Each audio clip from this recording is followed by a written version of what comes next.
Hello, mighty companion. This is Earl Purdy, and I'm here on Facebook Live, and I'm here to do a hardcore Course in Miracles, and we're going to talk about, is healing certain? Like, is it certain that you can have the healing that you want? Can you have a certain healing? Is healing something you can depend on? So that's what I'm talking about. That's what we're going to share. That's how we're going to go deeper. We're going to go deeper into, is healing certain? And it's in the Manual for Teachers in the Course in Miracles. The Manual for Teachers within the Course in Miracles. The Manual for Teachers within the Course in Miracles. The Foundation for Inner Peace version of A Course in Miracles. That's what I'm going to be teaching out of this evening. Is healing certain? I am Earl Purdy, and I'm glad to see you here. And I call myself the Divine Repetition Teacher, your remembering coach, because the Course in Miracles teaches that the most important thing to do is to remember what it's saying. That if I'm going to really get the benefits that the Course in Miracles is teaching, then I need to remember what it's telling me. And that's what we're going to do. We're going to hear, how do you have a certain healing? So what are the guidelines? What are the guidelines to A Course in Miracles? Well, the guidelines to A Course in Miracles is that you need not believe the ideas, you need not accept the ideas, you need not welcome the ideas. Some of the ideas from A Course in Miracles you might actively resist. So you might actively resist some of the ideas from A Course in Miracles. Some of the ideas from A Course in Miracles you may find hard to believe. Some of the ideas in the Course in Miracles you may find hard to believe. Some of the things that the Course in Miracles says, you might find it hard to believe. Some of the things that I share with you from A Course in Miracles may startle you. So the Course in Miracles is saying you are not being asked. Do you know that you are not being asked to judge or analyze the ideas at all? We are being asked to use the ideas in the Course in Miracles. And if you use the ideas in the Course in Miracles, you will see that the ideas in the Course in Miracles are true. The Course in Miracles will blow your mind in terms of how you can have blessings and healings beyond your wildest imagination. So we're going to be doing the section called, Is Healing Certain? It's in the Manual for Teachers, the Foundation for Inner Peace version of A Course in Miracles. I'm not in my usual location, and so I don't have my blue Course in Miracles book with me. I have my Kindle. So all I can tell you is in the Manual for Teachers, I think it's section 6, Is Healing Certain? Okay. Now, the Course in Miracles I've done the Course in Miracles over 40 years. And so there are ways that I've learned to read this book and do this book that may be helpful to some of you out there if you want to save some time. The first line is, healing is always certain. So if you really have done what's necessary to have a healing, then the healing is certain. It is impossible to let illusions be brought to truth and keep the illusions. It's impossible to let your false ideas be brought to the truth and keep the false ideas. So it's impossible for you to let your sickness or upset be brought to the truth and keep the sickness and upset. So does that mean if I still have sickness and upset that I haven't really brought the sickness and upset to the truth, that I'm not really applying the truth? Yes, that's exactly what it means. It means that healing is certain, so if I don't have a certain healing, then it means I have not brought my false ideas to the truth. Because if you really change your mind and you let go of your false ideas, and then you move in the direction of your true ideas, then you will not keep the false ideas. You won't keep the false ideas. I'm going to say this, I'm going to drive you crazy with the repetition, because I am much more interested in us understanding and hearing what it's saying, not understanding what it's saying, than anything. So healing, the Course in Miracles defines as the end of fear. So a healing is what? A healing is the end of fear. So healing is always certain. Do you know that means the end of your fear is always certain? And it's impossible to let your fears be brought to the truth and keep the fears. So if you still have the fears, You have not applied the truth to your fears yet. If you still think you have lack, then you have not applied the truth to your lack yet. So I want you to really keep that in mind. So in case you think you're applying the truth but you're not getting the results, well, the truth is, if you still have the fear, if you still have the illusion, if you still have the lack, if you still have the sickness, if you still have the upset, then it means you have not brought that sickness, that upset, that fear, that illusion to the truth yet. And so what is it that truth demonstrates? Truth demonstrates that illusions have no value. So when you experience the truth, you will find that what is not true will not have any value for you anymore. Once you experience the truth, which the Course defines also as love, and once you experience real love, then fear will not have any value to you anymore. Once you know what it feels like to be loved and to know what love is and to feel safe and to feel secure, then being in situations where you don't feel happy and where you don't feel safe and where you don't feel loved will have no value to you. There will not be any more value to suffering in any way to you anymore. You will not make yourself and not let yourself suffer anymore, because the truth will demonstrate that your suffering, your illusions, your false ideas, your fears have no value. So what is the first 3 points that the Course in Miracles made? The first point that it made is that when you're healed, it's always certain.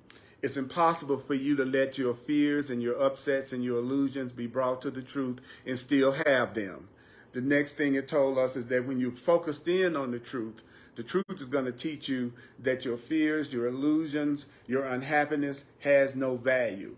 So are you telling me that there is no value in my suffering? I'm to look at it as if there is no value in my suffering? That is exactly what I'm telling you, that once you recognize the truth, then your suffering, your unhappiness, your fears, your insecurities, your jealousies, anything that's keeping you from feeling peace, it will not have any value to you anymore.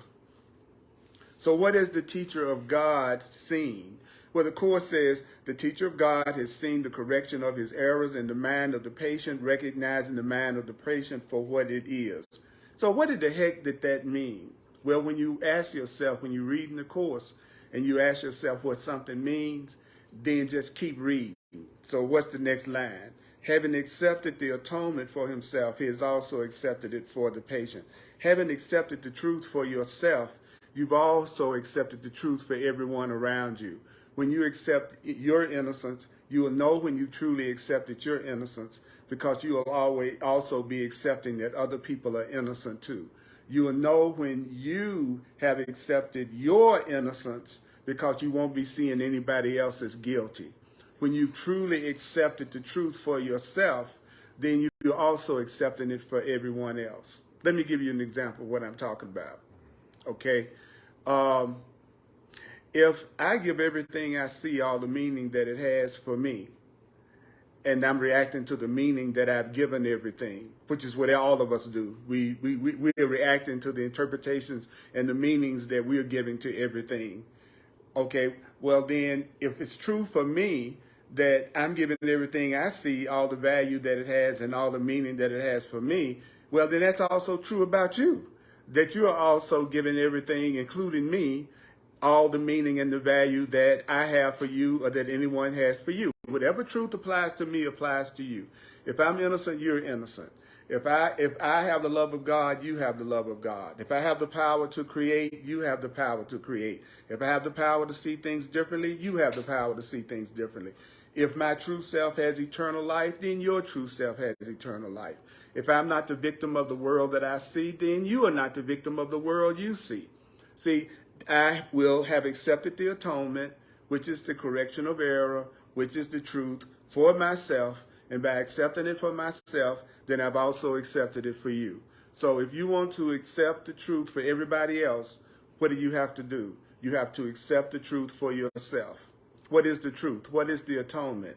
The atonement is the recognition of your innocence, that you are not guilty. You are not guilty. You are not guilty. You may make mistakes, and mistakes are for correction. Of course, you can make mistakes, but mistakes are for loving correction. I'm not saying you can't make mistakes.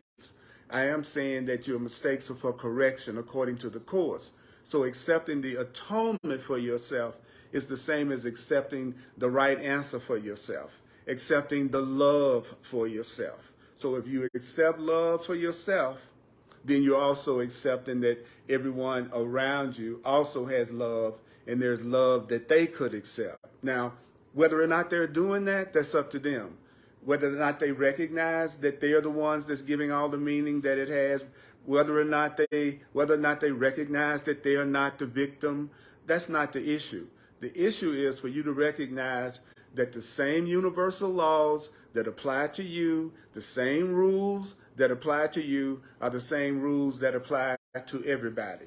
And if you get to the point that you can be on your spiritual path and begin to wake up to who you really are, and if you're a person that feels like you're getting in touch with your divine guidance and you're getting in touch with the Holy Spirit within yourself, then accept that for everybody else, that they also have divine guidance too, that spirit is also with them, and that they're going to also have their waking up process. And they also are going to have their particular path and curriculum back to truth and back to God.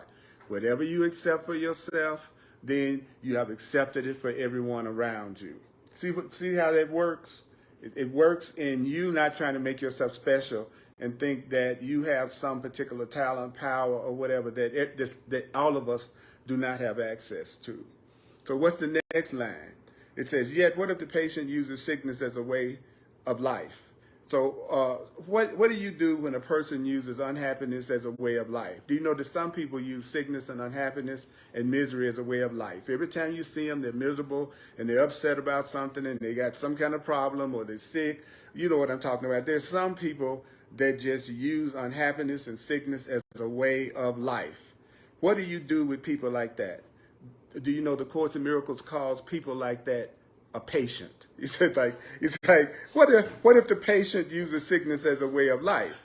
So what kind of person is using sickness and unhappiness as a way of life? Well, he says, believing healing is the way to death. There's some people that believe that they'll just die. If they really truly let themselves be happy, they'll just die.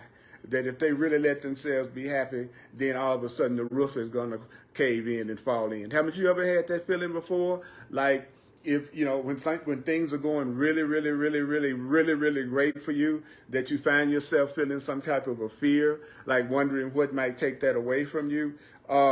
People who believe that healing is dangerous, that happiness is dangerous, that love is dangerous, that ending their fear is dangerous, they believe that healing is the way to die. Now, when this is so, when what is so? When you're the kind of person that uses sickness, and when you see when a person uses sickness and unhappiness as just a habit pattern in the way of life, well, the Course in Miracles is saying when this is so, what would happen if the person had a sudden healing? Well, the Course in Miracles says, well, a sudden healing might precipitate intense depression. A person who is so used to being miserable all the time and doesn't love themselves and don't feel like they're enough, if they had a sudden healing, it actually might make them feel intensely depressed, that they might feel a sense of loss so deep that they might even try to destroy themselves. So if more happiness comes to you than you think you deserve, then it actually would send you into depression and you might become suicidal according to the Course and want to kill yourself. Now, that sounds like that's hard to believe, doesn't it? Doesn't that sound quite startling? You know, just like I said, I might say some stuff that you may not believe. And that's why I said at the very beginning, you need not believe what I'm talking about. You need not accept it. You need not welcome it. Now you're beginning to understand why I say stuff like that. It's because I'll say it one more time. If a person uses sickness and unhappiness as a way of life, the person that believes that healing and happiness is dangerous and the way to death, when a person who just uses misery and unhappiness as a way of life gets a sudden healing or a sudden happiness or a sudden love, it actually can precipitate depression And that person can feel a sense of loss so deep that they might even try to destroy themselves. Why? Because they don't have anything to live for. If your life is built around constant drama, constant challenges, constant sickness, constant unhappiness, you always got something going on, some kind of drama, then you learn how to manipulate in that. That becomes your life. That becomes your life. And so if all of your problems were gone, then that part of you that's used to problems and always dealing with problems, that part of you will become so depressed that it might even want to destroy itself, because then you have nothing to live for. So I want you to tell you that you do have something to live for, that there is a life beyond constant worries and bills and upsets and feeling separate from God and going through guilt and going through anger and going through some kind of sickness. There is another reality beyond that. There is another loving, peaceful, spectacular reality beyond the drama-filled life. But if happiness would make you want to destroy yourself and take you into a deep depression and give you a deep sense of loss, because you're just so used to being afraid, and you're just so used to not trusting, and you're just so used to feeling like you're alone, or you're just so used to feeling some form of sickness or lack or upset, and that's all you've been dealing with, and that's the way you deal with your life. Do you know that the Course in Miracles just said to you that if you got a really sudden healing and happiness come to you, that part of you might become really, really depressed to the point that you might want to end your experience. So your happiness is waiting, but it's waiting for your protection. What are you talking about? Yeah, for your own protection, your happiness is not coming to you. If you wonder where your happiness is, it's waiting. It's like on the corner right now, just waiting. Just like, boy, I'm just waiting for Earl to show up. I'm Earl's happiness. I'm waiting for him, but I'm not going to show up until he can really appreciate me without acting crazy and wanting to kill himself, because he don't know how to handle love all the time and peace all the time and joy all the time and abundance all the time and no problems all the time. So we got to get to the point that he can handle all the good stuff that happiness wants to give him. Do you know that's what the Course is trying to tell you? You are no more happy right now than you can handle. You are no more happy right now than you can handle. Even if you're telling yourself, oh no, I could handle a lot more happiness than I have right now. No, you can't. Not according to this. You know, if you could handle more, you'd have more. If you could be ready for more happiness, you'd have more happiness. If you weren't afraid of happiness and love at some level, you'd be having happiness and love at some level. It's much more important for you to realize that you need to increase your capacity to let yourself receive healing and to receive happiness, because your unhappiness has no value. Your unhappiness has no value. You being broke has no value. You are being afraid all the time, upset about things that has no value. So if you're willing to bring your false ideas to the truth, it would be impossible for you to keep the fear. It would be impossible for you to keep the lack or whatever you perceive the sickness or the problem to be, and let yourself think about that for a minute. Take a deep breath. That's why I said listen and watch these presentations at least 4 times, because it takes that long to even begin to hear what the Course in Miracles has even said to you.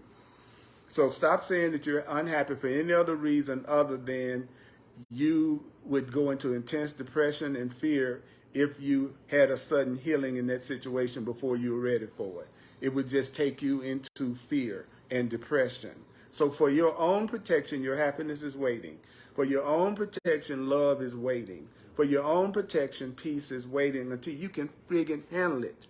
Okay, then it goes on to say in paragraph 2 in section 6 in the Manual for Teachers, do you see that sentence that says, healing will always stand, and picture that, healing will always stand aside. Have you ever watched somebody stand aside? Okay, your happiness will always stand aside when your happiness would be seen as a threat.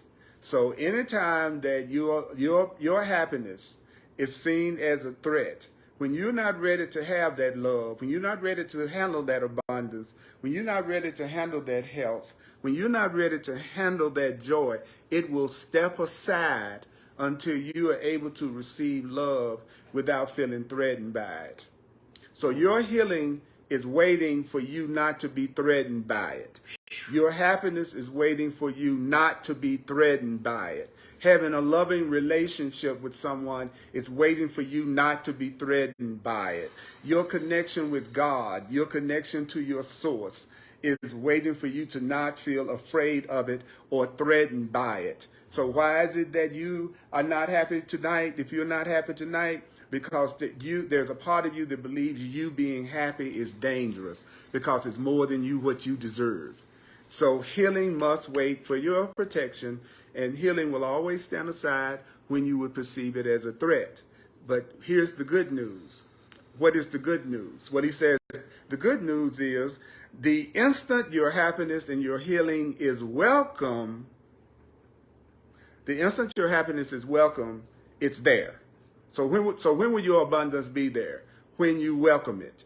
When will your joy be there? When you welcome it. When will God be there in your perception? When you welcome it. When will your happiness be there? I'll say it again, repetition. When you welcome it. When you don't see it as a threat. When you think you deserve it. So where healing has been given, it will be received. So if it's been given to you and you really received it, then you have it right now. So if you don't have it right now, then it's because you have not allowed yourself to receive your healing and your happiness right now, because according to this, your healing and your happiness is standing aside until you stop seeing it as a threat. And the instant that you welcome your healing, the instant that you welcome the end of your fear, the minute that you welcome your freedom, that's when your freedom will be here. That's when your happiness will be here. That's when your abundance will be here. Well, Earl, does that mean that, are you trying to tell me that even though I don't think so, there's a part of me that's afraid of happiness, there's a part of me that's afraid of abundance, that there's a part of me that's afraid of loving relationship? Do you have one? Do you have the abundance? Do you have the love? Do you have the healing? Do you have the end of fear? Well, yes. Then that means that there's a part of you that believes that those things are a threat. And as soon as you get to the point that you truly welcome that healing, then that healing will be there, because where healing has been given, that's where it will be received. Because what's time before the gifts of God? Do you think that what God wants to happen takes time? Do you really think that what the Creator wants to happen, and the Creator is going, well, I think I'll be able to give this to Earl next Tuesday. I think next Tuesday I'll be able to give this. If it's God, we can have whatever it is instantaneously right now. God doesn't have to wait. We're the ones that wait. Our ego has to wait, but God doesn't have to wait. The gifts that we receive from love don't have to wait. Gifts that you receive from love, you can receive instantaneously. Gifts that you receive from love are gifts that you can receive right now. Now is a characteristic of God. Now is a characteristic of the truth. Now is where God hangs out. God doesn't hang out in the past, and in the truth, in a way of looking at it, God doesn't really hang out in the future. God is hanging out in the simultaneous present. This right now is where love is located, and love is God. And so right now, you have gifts that you could receive that don't have anything to do with time. So we referred many times in the text to the storehouse of treasures, laid up equally for the giver and receiver of God's gifts. Do you know that there is a storehouse full of treasures for you? What? You need to hear this. You have a storehouse full of treasures laid up equally for every child of God. You have a storehouse of treasures. You have a storehouse of love. You have a storehouse of abundance. You have a storehouse of oneness. You have a storehouse of health. You have a storehouse of treasures. And we all have those treasures equally. We all have access to those treasures equally. And not one treasure is lost. So you cannot lose one treasure. You cannot lose one thing that is truly yours, that truly belongs to you. It is impossible to lose what is yours. It is impossible to lose what belongs to you. It's impossible to lose what is yours. So you have treasures. Let's make sure we hear this. You have treasures, and these treasures are laid up equally for all of us, and you can't lose one of these treasures. Your treasures only have one direction that your treasures can go in. Your treasures can only go in one direction. Your treasures can only increase. Say that to yourself right now. My treasures can only increase. My treasures can only increase. My treasures can only increase. My treasures can only increase. My love can only increase. My love can only increase. My love can only increase. My abundance can only increase. My abundance can only increase. My wealth can only increase. My wealth can only increase. I'm going to say it for you in case you're not saying it. Your wealth can only increase. Your wealth can only increase. Your abundance can only increase. Your treasures can only increase. The only direction that your treasures can go in is in the direction of increasing. What comes from God, what comes from love can only increase. You can only receive more and more of what is a part of love. You can only receive more and more. You're only going to receive more and more freedom, more and more peace, more and more joy, more and more health, more and more abundance, more and more God, more and more spirit. The treasures that come from love, the treasures that come from God are given to all of us equally. All of us equally have access to the love. All of us equally have access to all the blessings and the healings. All of us equally have access to it. We can't lose it. You might be able, you can delay your recognition that your abundance exists. You can delay your recognition that happiness and healing exists, but you can never lose your happiness. You can never lose your healing, because no gift that comes from God can be lost. Nothing that comes from what is real can be lost. So your gifts and your blessings can only increase, increase, increase, increase, increase, increase, increase, increase, increase. So would you like to hear something that's really cool? This next part of this paragraph is one of my favorite statements in the Course in Miracles. So I'm gonna see if I can get across how cool this is for you to hear. Okay? I'm so thankful to you. I'm so thankful that you're here. Whoever's there, I'm so glad that you're here so that we can hear this together. So this is fun to me. Don't be, I'm sincere about the Course, but I don't want to get serious. All right. Do you know that no teacher of God should feel disappointed? No teacher of God should feel disappointed. You should not feel disappointed if you have offered healing or offered help and it doesn't appear to have been received. Don't feel disappointed if you tried to help somebody and it looks like they didn't receive it. Don't be disappointed if you offered healing and happiness and forgiveness to someone and it doesn't appear like it has been received. What is it you're not supposed to be disappointed about? What is it you're not supposed to be disappointed about? If you've offered someone healing, if you've offered someone help, if you've offered someone love, if you've offered someone forgiveness, if you've offered someone some advice, if you've offered someone the truth, then don't feel disappointed if it doesn't appear like it's been received. And as a teacher, I can totally tell you that you go through that one a lot. Feel like you're trying to teach something or heal people or help people and it looks like sometimes they don't get it, or it looks like sometimes they don't receive it. So you're tempted to doubt yourself as a teacher and go, wow, it looks like I've really been trying to give the Course in Miracles through myself, but it looks like, wow, it looks like that person or this group really didn't receive it. And so what is the Course telling me? If you're a teacher of God, which is a demonstrator of love, a teacher of God, demonstrator of love, teacher of God, same thing, demonstrator of love, then I shouldn't feel disappointed if I've offered healing and it doesn't look like the other person received it. Don't be disappointed if it looks like you offered help and healing and the other person didn't receive it. It's not up to you. What is not up to you? It's not up to you to judge when your gift should be accepted. It's not up to you to decide when I'm going to accept the gift that you're giving me.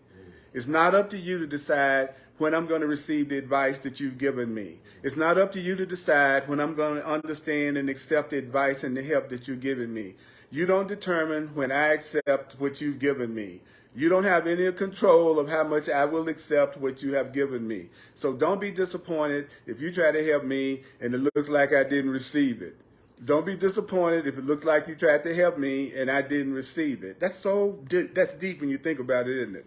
Don't be disappointed if you try to offer healing to somebody and it doesn't appear to have been received. It's not up to the teacher of God to judge when his gift should be accepted. It's not up to me to judge when you should accept the Course in Miracles. It's not up to me to judge when you should accept what's coming through me. It's not up to you to judge when somebody should receive what you are trying to give them. It's not up to you to do what? It's not up to you to judge. Nobody's asking me to be the judge. No one is asking you to be the judge. But what is the point? Because that's my thing with the Course. What is the point? The point is you shouldn't be disappointed if you tried to help somebody and it looks like they didn't receive it. That's the point. And it's not up to you to judge when they should use or receive what you've given them. So what's next? Well, you got to let yourself be certain. Okay, so how do I let myself be certain? Well, you let yourself be certain that your gift has been received. I gave it to you. I tried to heal. I tried to help. I gave you the love. Right now, you might not be ready to receive it, but I need to be certain I did give it to you. So I gave it to you, and I need to trust. What? If it looks like you gave something to somebody and they didn't really receive it, then you don't need to judge when they need to accept what you've given them. What you need to do is be certain that you've given it to them, you've given them the love, or you've given them the healing, you've given them the help, and you need to trust. Trust is what's called on. Don't be disappointed, trust. Don't be disappointed if somebody didn't receive what you tried to give to them. What you should be doing is trusting. What is it that you are supposed to trust? What is it that you're supposed to trust? Trust that the help and the healing that you gave them will be accepted when they recognize what you have given them as a blessing. What? I will accept what you are doing for me when I see how it's going to help me and it's going to bless me. What? People are not going to use immediately sometimes what you try to do to help or heal them until they recognize the benefit of doing or accepting the help that you've given. People will receive the blessing that you've given them, the help that you've given them, only when they recognize it will really benefit them and they will be blessed by it. So the only reason why people don't accept help is that they don't realize how much they would benefit from the help. The reason why you don't accept love is because you don't realize how much you would benefit by love. The reason why a person doesn't accept the healing is they don't recognize how much they're going to be blessed by the healing. So what is the point? You have to trust that the person is going to accept what it is that you have given them to help them and heal them. They're going to accept it when it's recognized as a blessing and not a curse. Sometimes when you give people advice or truth or help, they don't look at it as something that's really benefiting them. They think it's something that's going to hurt them. If this person is addicted to drugs and you're talking about the blessings of not being addicted to drugs, and you give them great advice for how to get rid of that, and you give them advice for how to get rid of that, and they're not ready to let go of that drug addiction yet, then they don't see the advice that you're giving them as a blessing. They see it as a curse that's going to deny them of something they think that they need. So the reason why people don't accept another person's advice is they don't see how that advice is going to bless them and that it's not going to hurt them and be a curse to them. So what is the process? Stop feeling disappointed if you try to offer healing to somebody and it looks like they haven't received it, whether you're a parent, a lover, a friend, a boss, whatever. The next thing you need to recognize is that it's not up to you to judge when somebody should use your advice or your help or your healing. I like to use the analogy of it's like buying somebody a toaster for a wedding present and then they wake up in the morning and you sitting in the kitchen to make sure they use the toaster. So that gift wasn't really a gift. It was really imprisoning them, right? So once you decided they got to use your toaster the next morning after you gave it to them, when they'll use your toaster when they see using the toaster as a blessing and not a curse. And that might be 2 days from now. So it's very important for you to remember to stop feeling disappointed if you tried to give love and you tried to give truth and you tried to give peace and the person looks like they did not receive it or understand it or use it. It's not up to you to do what? It is not up to you to judge when somebody's going to use the blessing that you've tried to give them or the healing or the help that you've given them. It's your gift. If it's a gift, then you're not the one that determines when it's to be used or how it's to be used if it's a gift. So what should you do instead of feeling disappointed because it looks like they didn't receive your gift? What is it I tell you? What did the Course say? Now you see why I said remember? Can you honestly tell me what we just went over in the last 15 minutes, which is you need to be certain that you gave them the love, you gave them the truth, you gave them the healing. And then trust that they will receive that blessing and they will receive that healing when they see it as a blessing and when they don't see it anymore as a curse. And that is the way the whole helping, those are the rules for helping people. You just heard the helping people rules. You just heard the healing people rules. Which is what? Which is that the person will always stand aside from the answer if they see it as a threat, but the instant that they're willing to welcome the answer and the healing, the healing will be there. If it's a gift from God, then you can't lose it. It's in a storehouse, it's there for you, and it will be there for you when you're ready to receive it. And one of the things about gifts that come from love and gifts that come from God is that they only increase and they never decrease. And so you can never lose anything that's real. You can never lose anything that's real. You can never lose anything that's coming from true love. You cannot lose anything that's coming from God. You can't lose anything that's coming from truth. And so you can never lose a real gift that comes from love. You shouldn't feel disappointed. When should you not feel disappointed? You shouldn't feel disappointed if you offered healing and it looks like the other person didn't receive the healing. It's not up to you to judge when they should use your help. You just need to know you gave it. You did the best you could. You gave the gift and trust that they will use that gift that you gave them, that whatever help you gave them or whatever you did, they will use it when they see it as a blessing and don't see it as a curse. Because it's not your function to evaluate the outcome of your gifts. It's not up to you to decide what should happen with the gifts you give. It's not up to you to decide what should happen with the love that you give. If you give love to somebody, then you shouldn't be deciding what they should be doing with your love.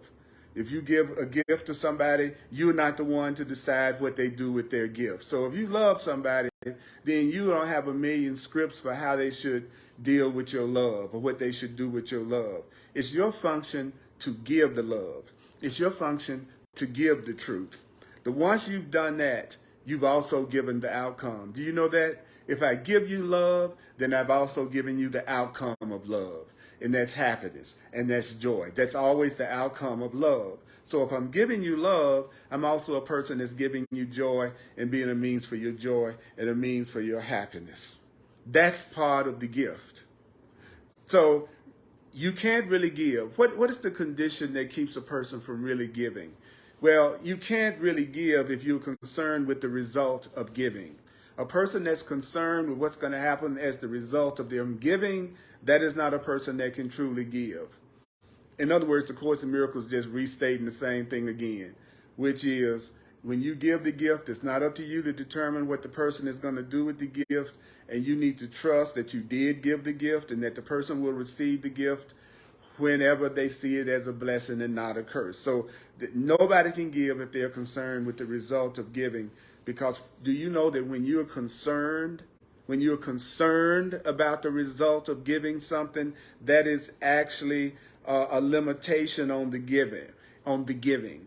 So if you're giving, but you had a bunch of scripts with your giving and you want to determine how the person's going to use it and what they're going to do with the gift you gave or the love you gave or the truth you gave, then that's a limitation and nobody's benefiting from that. Nobody's benefiting from a love that's full of conditions, because that's not real love.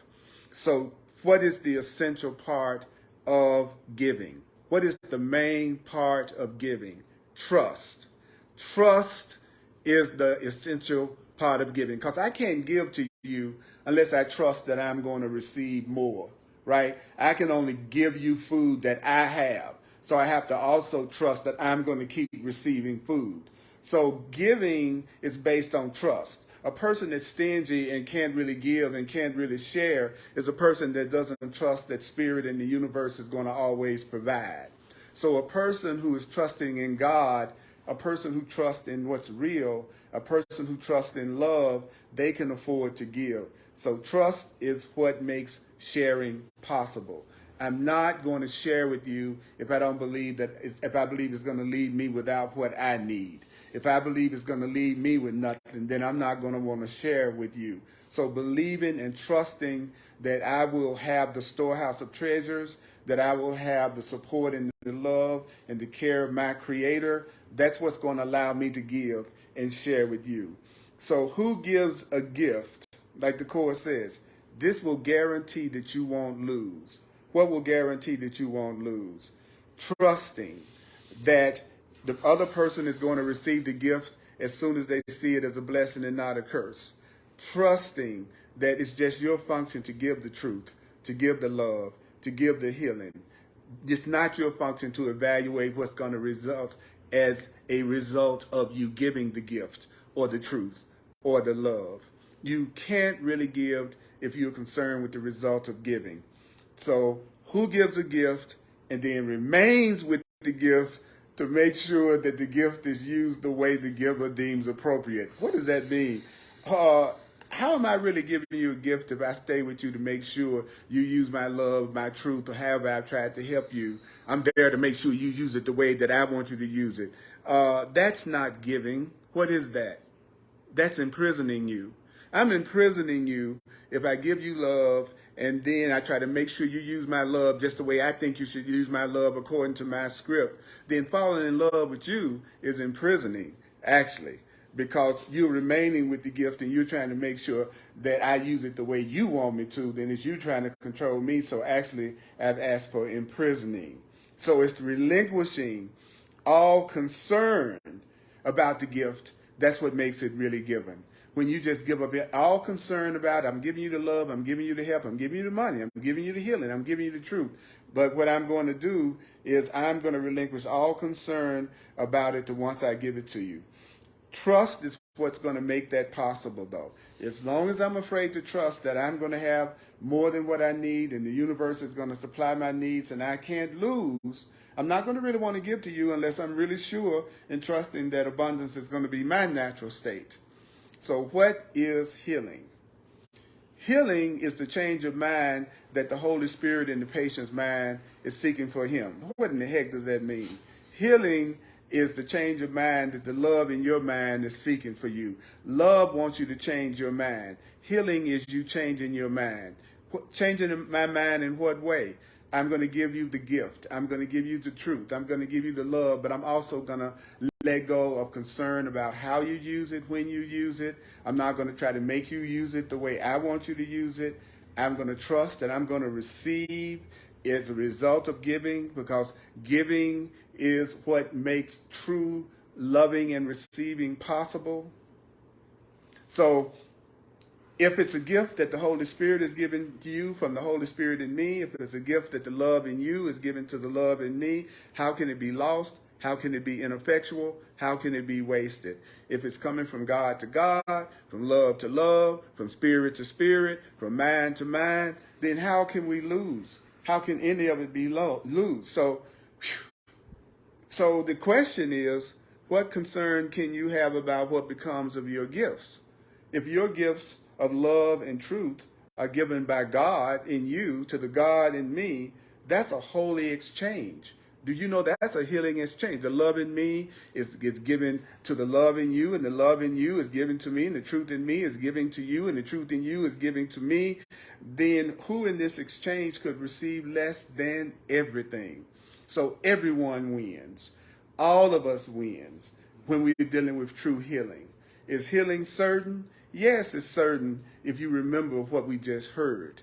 If you act on what we just heard, then of course healing is certain. So I'm Earl. I'm going to do a quick little recap in a minute of the basic things and the point. What was the point of this, Purdy? Well, I'm going to go over the main points of this in just a minute. As a full-time teacher of A Course in Miracles, if you'd like to make a donation, a financial expression of appreciation, I really would be very grateful for that. You can go to my website, www.earlpurdy.com. That's P-U-R-D-Y, earlpurdy.com. You can use Venmo. You can also use the Cash App. You can use Zelle, and you can use PayPal, and you can use Square. All you need is my email address, and my email address is earlpurdy@earlpurdy.com. earlpurdy@earlpurdy.com. I'm also available for one-on-one personal sessions. I call them clarity sessions, and it's self-explanatory. That's exactly what they're for. They're for getting clarity and releasing whatever issues and problems that you know you're ready to let go of using the principles of the Course and New Thought and metaphysics. So if you're really ready to approach things at a new level and heal some things, I'm available for clarity sessions. Go to my website, earlpurdy.com, look under the Clarity Sessions tab, and it will explain my services in detail. I'm also an astrologer, soul purpose astrologer, and numerologist. If you're interested in using those services through me, you can also make an appointment through my website. You can self-book an appointment with me from my website, and I look forward to speaking to those who feel led and moved to have a one-on-one with me. Sundays at 1 p.m. Mountain Time, 1 p.m. Mountain Time on Sundays on the Earl Purdy page on Facebook, Earl Purdy page on Facebook. I do another Facebook Live, A Course in Miracles, that you can watch online, or you can come in person. You can come in person if you're in the Denver, Colorado area. 1555 Race Street, 1555 RACE Race Street. That's 1 p.m. Sundays, Mountain Time. You can come in person, or you can watch it online on the Earl Purdy page. All right, Thursday, 7 p.m. Mountain Time, Hardcore Course in Miracles, okay, on the Earl Purdy page on Facebook, 7 p.m. Mountain Time, every Thursday, Hardcore Course in Miracles. All right, okay, so let's see if we can get to the point, and get to the point in 5 minutes. Because I know you're busy, and I know you have a lot to do, and you know. It's right. It's right, Kim. I want to remind everyone that it's repetition, remembering, so don't forget to listen to this or watch this at least 4 times. Listen to this, watch this at least 4 times. Okay, so what were the main instructions we were given? It's impossible for you to keep your false ideas if you bring them to the truth. So if you're supposed to learn the Course in Miracles good enough to take whatever's happening to your life, compare it to what the Course in Miracles is teaching, and keep what's in alignment with the Course in Miracles as true, and then let go of the rest of it as false. Also, when you've seen the correction of errors in your own mind, when you recognize it as it is. The teacher of God has seen the correction of his errors in the mind of the patient, recognizing it for what it is. Having accepted the atonement for yourself. So having accepted the truth for yourself, you've accepted it for everyone else. In other words, the same rules that apply to you apply to everyone around you. If you are entitled to miracles, everybody else is entitled to miracles too. If only God's plan for your happiness will work, only God's plan for their happiness will work. You see, if you need to let miracles replace all grievances, then they need to let miracles replace all grievances. If you're never upset for the reason you think, then they're never upset for the reason they think. You see what I'm saying? Whatever the truth is that applies to you also applies to everybody else. So accepting it for yourself is accepting it for everybody else. If your happiness comes to you before you're ready for it and before you can handle it, when that happens with the person, sometimes it can make them feel depressed and make them panic and maybe even want to take themselves out. So whenever you see happiness and your healing and love as dangerous or a threat, then it's going to wait until you're ready to receive it. So everything that you think you want that you haven't received yet, do you know that just means there's still a part of you that's afraid of it and a part of you that thinks it's a threat? But the truth is, don't worry about it. What's time before the gifts of God? Your good will be there waiting. It doesn't expire. So the love and the good and the abundance and the healing and the help that you want will be there whenever you need it and you're ready to accept it, and don't see it as a threat. But don't worry about you losing any of the treasures of God. You cannot lose any treasures that come from love. They only increase. They only increase. So what was the other thing we need to remember? That you shouldn't feel disappointed if you offered healing to somebody and it helped to somebody and love to somebody and it looks like they didn't receive it.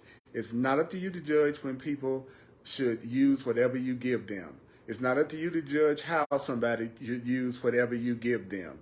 It's up to you to be certain that you gave it, so it's been received, and you need to trust. What is it that you need to trust? You need to trust that they will accept what you gave them. They will accept the help. They will accept the healing when they recognize it as a blessing and they don't feel like it's a curse. It's not up to you to evaluate the outcome of giving the truth or giving the gifts of love. It's just your function to give it. Give the peace, give the joy. Once you've done that, you've given the outcome, because the outcome is part of the gift. You know, the outcome of love is happiness. The outcome is part of the gift. Don't be concerned, again, with the result of giving, because when you're concerned with the result of giving, that's a limitation on it. And then you don't benefit from the giving, and the other person doesn't benefit from the giving. Trust is the most important thing if you're going to learn how to give and how to love and how to receive love, because you're going to hold back on giving if you don't trust that you have enough and that you're going to receive. So trust is the part that makes sharing possible. It's the part that guarantees that you won't lose. So don't stay with the person. Don't get caught up on how much somebody uses your help, how much they use your healing, how much they listen to you, how much they receive your gift. It's the relinquishing of your concern about it that makes it truly given.